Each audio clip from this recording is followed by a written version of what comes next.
in Thomas Reid's Inquiry into the Human Mind on the Principles of Common Sense, edited by Derek Brooks. We are in the introduction. Now we're in section 7 of the introduction. The system of all these authors is the same. It leads to skepticism. I have no idea if the camera's focusing. You can probably read that.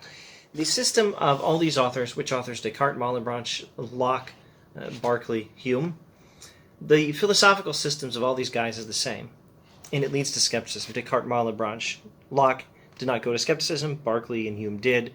Hume's skepticism being more thorough than Berkeley's. But it all started with, where the system starts. It starts, the skepticism is the inevitable result of, and starts with, the principles on which Descartes, Locke, and Malebranche started. But what if these profound dispositions into the first principles of human nature do naturally and necessarily plunge a man into this abyss of skepticism? May we not reasonably judge so from what hath happened? Descartes no sooner began to dig in this mind than skepticism was ready to break in upon him. He did what he could to shut it out. Malebranche and Locke, who dug deeper, found the difficulty of keeping out this enemy still to increase. But they labored honestly in the design. Then Berkeley, who carried on the work, despairing of securing all, bethought himself of an expedient. By giving up the material world, which he thought might be spared without loss, and even with advantage, he hoped by an impregnable partition to secure the world of spirits. Malebranche, Locke, Descartes, having once started in on this questioning of common sense, tried to fight off skepticism. They tried their best, but they couldn't. Berkeley thought, well, he could retreat from matter and give up common sense within certain parameters, but keep spirits and minds, spirits/minds. He could keep those and still have a good system of thought for everything: religion, science, philosophy, ethics. But alas, the Treatise of Human Nature by David Hume wantonly sapped the foundation of this partition and drowned all in one universal deluge, and then Hume's skepticism was complete and ruined everything. These facts, which are undeniable, do indeed give reason to apprehend that Descartes' system of the human understanding, which I shall beg leave to call the ideal system, and which, with some improvements made by later writers, is now generally received, hath some original defect, that this skepticism is inlaid in it, and reared along with it, and therefore that we must lay it open to the foundation, and examine the materials before we can expect to raise any solid and useful fabric of knowledge on this subject. That was section 7. Section 8. We ought not to despair of a better system of thought. But is this to be despaired of? Because Descartes and his followers have failed? By no means. This pusillanimity would be injurious to ourselves and injurious to truth. Useful discoveries are sometimes indeed the effect of superior genius, but more frequently they are the birth of time and of accidents. And now, this magnificent sentence. A traveler of good judgment may mistake his way and be unawares led into a wrong track. And while the road is fair before him, he may go on without suspicion and be followed by others.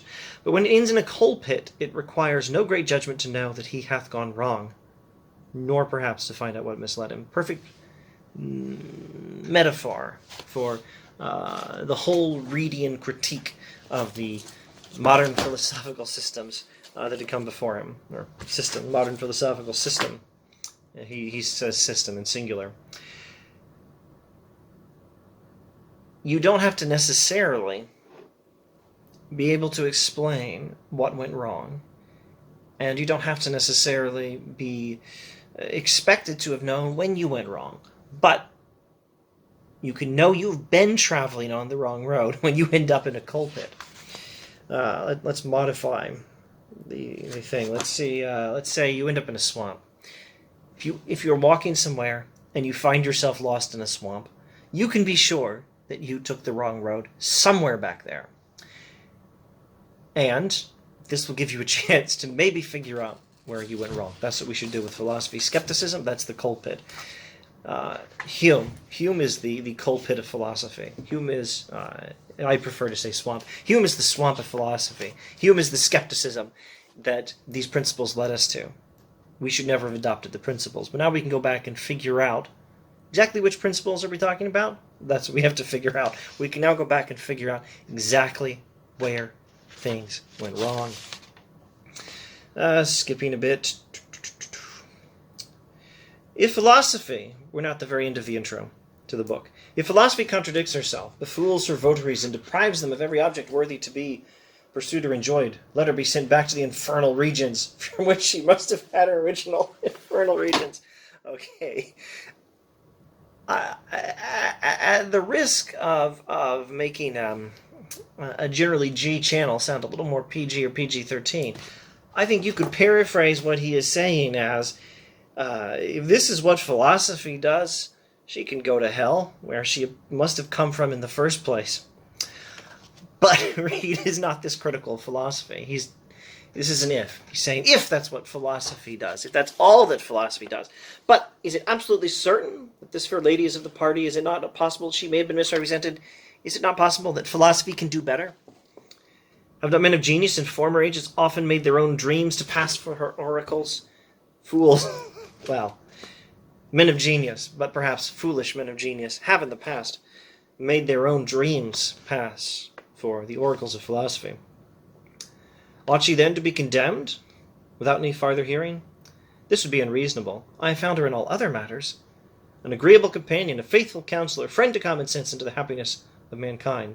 This fair lady philosophy is very respectable. It's not her fault she's misrepresented by clever fools. This justly entitles her to my correspondence and confidence till I find infallible proofs of her infidelity.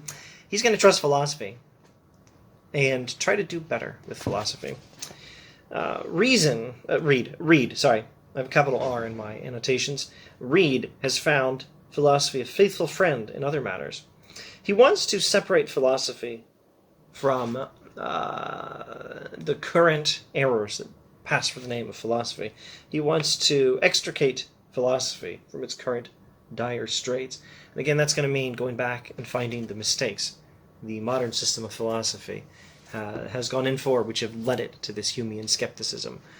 How's he going to do that? Wait for the next video.